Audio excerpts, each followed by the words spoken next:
Court के अंदर अपना दावा दाखिल करना आज के समय में लोगों को राहत कम और हरासमेंट पाने का माध्यम ज्यादा बन चुका है, क्योंकि अक्सर लोगों को लगता है कि अगर उन्होंने कोर्ट का दरवाजा खटखटाया तो उनके 5-10 साल तो ऐसे ही निकल जाएंगे। अब अगर मैं आपको बोलूं कि आप कोर्ट के अंदर अपना दावा भी दाखिल करेंगे और सामने वाली पार्टी अगर आपके खिलाफ कोई गलत दावा लेकर आई तो वहां पर मात्र 3 महीने के भीतर, जी हां, सिर्फ 90 दिनों के भीतर आप अपना पूरा केस का निपटारा करवा सकते हैं। अब ये आखिरकार संभव कैसे होगा? क्योंकि लोगों का कहना है कि सर ये बातें ना मौखिक अच्छी लगती हैं, पर प्रैक्टिकली लाइफ में संभव नहीं।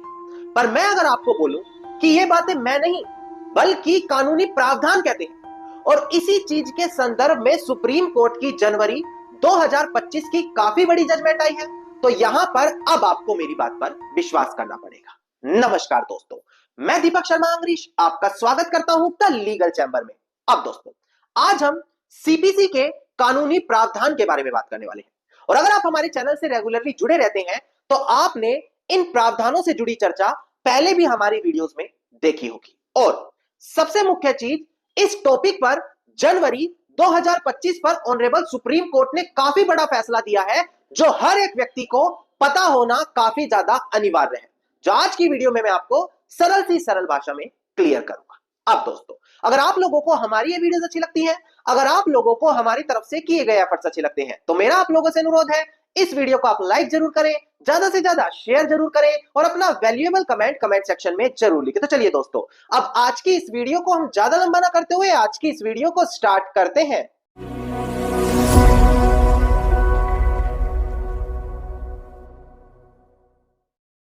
अब दोस्तों, सबसे पहले वीडियो की स्टार्टिंग में मैं आपको क्लियर कर दूं कि आज की वीडियो में हम ऑर्डर 7 रूल 11 सीपीसी डिस्कस करने वाले हैं।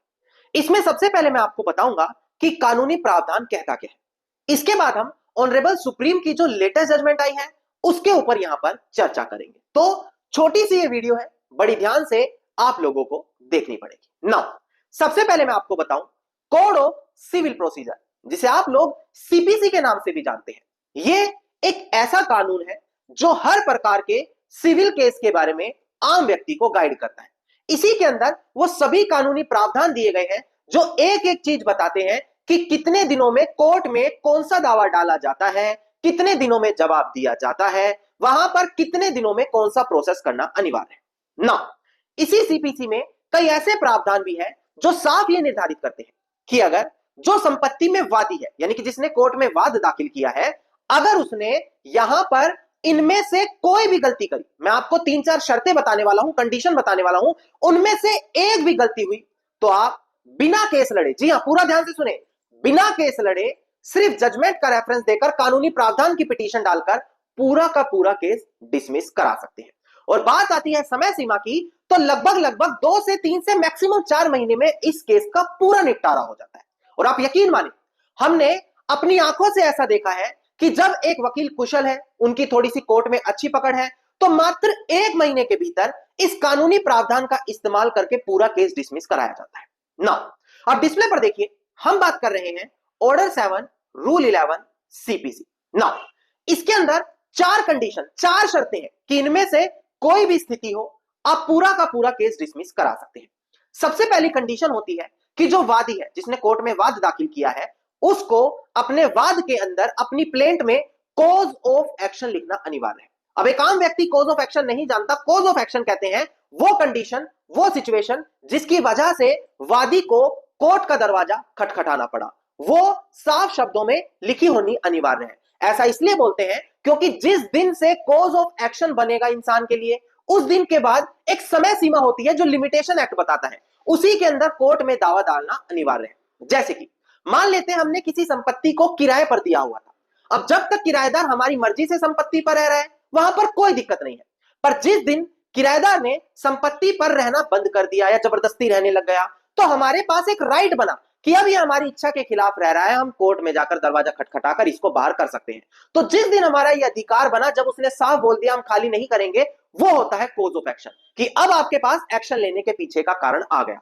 तो हर वाद के अंदर ये कॉज ऑफ एक्शन शार्प शब्दों में लिखा होना चाहिए। अगर नहीं लिखेंगे तो सामने वाली पार्टी ऑर्डर 7 रूल 11 क्लोज ए का रेफरेंस देकर पूरा केस सीधा डिसमिस करा सकती है। नाउ बी, यानी कि जो कोर्ट में दावा दाखिल किया जाएगा प्रॉपर वैल्यूएशन के साथ किया जाएगा, कोर्ट से कुछ छिपाया नहीं जाएगा। उदाहरण के तौर पर अगर एक ऐसा दावा दाखिल किया जा रहा है जहां पर प्रॉपर्टी की वैल्यू 10 करोड़ 5 करोड़ है, अब वादी क्या करता है, जानबूझकर ये चीज कोर्ट से छिपाता है ताकि जो कोर्ट में स्टैंप या फीस है वो कम लगे। तो ऐसी कंडीशन में क्या होगा, अगर वैल्यूएशन गलत है और सामने वाली पार्टी ने इस बात को पकड़ लिया तो पूरा का पूरा केस डिसमिस करवा सकती है। अब तीसरी सिचुएशन है कि अगर वैल्यूएशन तो सही बताई है, 1 करोड़ 2 करोड़ बिल्कुल सही है, पर कोर्ट फीस कम भरी, स्टैंप फीस कम दी, तो वहां पर सिर्फ आपको यह आइडेंटिफाई करना है कि सामने वाली पार्टी ने स्टैंप फीस कम दी है और उनका पूरा का पूरा दावा खारिज करवा सकते हैं। और लास्ट और सबसे मुख्य पॉइंट आता है जो एडवोकेट की कुशलता पर निर्भर है, वो कहता है बार बाय लॉ। यानी कि अगर कोई ऐसा कानून है जहां पर जो वादी ने कोर्ट में वाद दाखिल किया है वो कानूनी प्रावधान के तहत मांगा नहीं जा सकता, तो उस केस की कोर्ट सुनवाई नहीं करेगा, उस केस को सीधा डिसमिस कर देगा। उदाहरण के तौर पर मान लेते हैं समय सीमा निकल जाने के बाद एक व्यक्ति कोर्ट में आकर वाद दाखिल कर रहा है, तो लिमिटेशन एक्ट का कानून कहता है कि समय सीमा निकल जाने के बाद सेक्शन 3 कहता है कि वो बाढ़ हो चुका है, उसकी कानून में सुनवाई नहीं होगी। तो ऑर्डर 7 रूल 11 क्लोज डी का इस्तेमाल करके आप सामने वाले व्यक्ति का पूरा वाद सीधा खारिज करा सकते हैं ना। आपको अगर इनमें से कोई भी पॉइंट मिलता है, वैसे तो और भी पॉइंट्स होते हैं इसी प्रावधान में जो आपके एडवोकेट आपको क्लियर कर देंगे, पर अगर आपको कोई भी एक पॉइंट पकड़ में आ गया तो ऑर्डर 7 रूल 11 की एप्लीकेशन सीधा कोर्ट में लगा दे जल्दी से जल्दी इश्यू फ्रेम होने से पहले। और वहां पर क्या होगा, उस पर आपके एडवोकेट और सामने वाले एडवोकेट बहस करेंगे, फिर आपका केस जो है आपके पक्ष में देकर डिसमिस कर दिया जाएगा। अब जो बहस होती है, एप्लीकेशन लगाई जाती है, रिप्लाई लिया जाता है, इसमें लगभग 2 से 3 महीने का समय बड़ी आसानी से लग जाता है। पर अगर आपके एडवोकेट कुशल है, जल्दी हेयरिंग्स लेना जानते हैं, तो 1 से 2 महीने के अंदर भी पूरा का पूरा वाद दाखिल खारिज कराया जा सकता है। नाउ ये बात आ गई कानूनी प्रावधान की। अब ध्यान से समझे, कई बार देखा जाता है कि एक व्यक्ति एक ही दावे के अंदर कई सारी राहत मांगता है, जैसे टाइटल को डिक्लेयर करने की कि मुझे मालिक घोषित कर दो, उसके अंदर कब्जा वापस पाने की कि मुझे कब्जा भी दिलवाओ, उसके अंदर बंटवारा भी करवाने की, उसके अंदर परमानेंट स्टे भी लेने की। एक ही दावे में एक से ज्यादा कई अलग अलग राहत मांगी जाती है।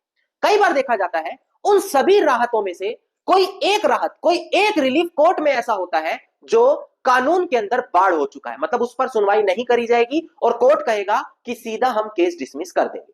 अब इसी चीज के संदर्भ में ऑनरेबल सुप्रीम कोर्ट ने साल 2025 में निर्णय दिया है कि अगर एक से ज्यादा राहत कोर्ट में मांगी गई है और उनमें से कोई एक कंडीशन, कोई एक पॉइंट ऐसा है जो बाढ़ हो चुका है, तो वहां पर कोर्ट क्या करेगा, पूरा केस डिसमिस करेगा या उसको उस पर सुनवाई करनी पड़ेगी। अब डिस्प्ले पर ध्यान दीजिए, मैं केस टाइटल आपको डिस्प्ले पर दिखाकर क्लियर कर दूं। देखिएगा दोस्तों, डिस्प्ले पर केस टाइटल है central bank of India and another, जो हमारे यहां पर अपीलियंट है, versus Shrimati Prabha Jain and others, जो हमारे यहां पर रिस्पोंडेंट है। सिविल अपील नंबर है इसका 1876 ऑफ 2016 और सबसे मुख्य बात, डेट ऑफ जजमेंट है 9 जनवरी साल 2025, यानी कि बिल्कुल इसी साल की लेटेस्ट जजमेंट आपके लिए लेकर आया। नाउ प्रेजेंट केस में क्या हुआ, एक व्यक्ति ने सरफासी एक्ट के अंदर कोर्ट से राहत मांगी। अब जो ये सरफासी एक्ट होते हैं, मैं आपको बता दूं, ये एक स्पेशल एक्ट है। इस प्रकार का जो दावा है वो डेब्ट रिकवरी ट्रिब्यूनल के अंदर DRT में डील होता है। उस व्यक्ति ने क्या किया, गलती से यह दावा सिविल कोर्ट में डाल दिया। सिविल कोर्ट में दावा डालने के बाद 3 राहत मांगी गई, टाइटल ओनरशिप, ओनर डिक्लेयर करो, और तीसरा मेरा जो कब्जा है उसको रिस्टोर करके मुझे वापस दिलाओ, सेक्शन सरफासी एक्ट। ना सामने वाले व्यक्ति ने ऑर्डर 7 रूल 11 क्लोज डी, जो मैंने आपको बताया था कि अगर एक राहत समय सीमा से बाहर है, बाढ़ बाय लो है, तो उसके अंदर केस डिसमिस हो जाएगा।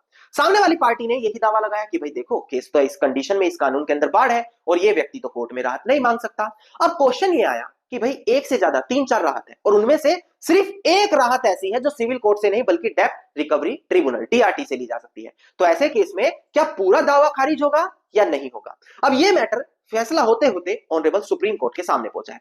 अब यहां पर डिस्प्ले पर देखकर ध्यान दें कि ऑनरेबल सुप्रीम कोर्ट ने यहां पर क्या निर्णय दिया। देखिएगा दोस्तों, डिस्प्ले पर यहां पर ऑनरेबल सुप्रीम कोर्ट ने कहा, अगर एक से ज्यादा राहत मांगी गई है और उनमें से कोई भी एक ऐसा रिलीफ है जो कोर्ट देने में सक्षम है, देखिए साफ लिखा है, even if one relief survive, तो जो प्लेंट है, दावा है, वो फिर रिजेक्ट नहीं हो सकता ऑर्डर 7 क्लोज डी में, वो हमें फिर उसके अंदर सुनवाई करनी पड़ेगी।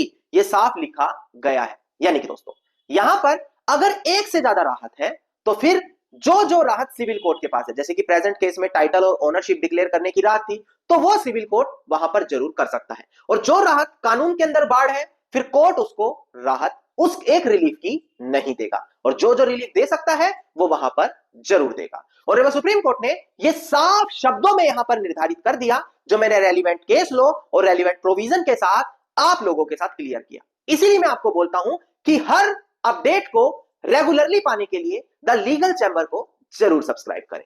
नमस्कार दोस्तों, अगर आपको हमारी आज की वीडियो अच्छी लगी तो वीडियो को आप लाइक, शेयर और कमेंट जरूर कीजिएगा। वीडियो से जुड़ा अगर आपका कोई क्वेश्चन है तो मुझे कमेंट सेक्शन में लिख सकते हैं। इसके अलावा अगर आप लोग इसी प्रकार की महत्वपूर्ण जानकारी को रोजाना पाना चाहते हैं तो चैनल को तुरंत सब्सक्राइब करके नोटिफिकेशन बेल आइकन आप जरूर दबा दें।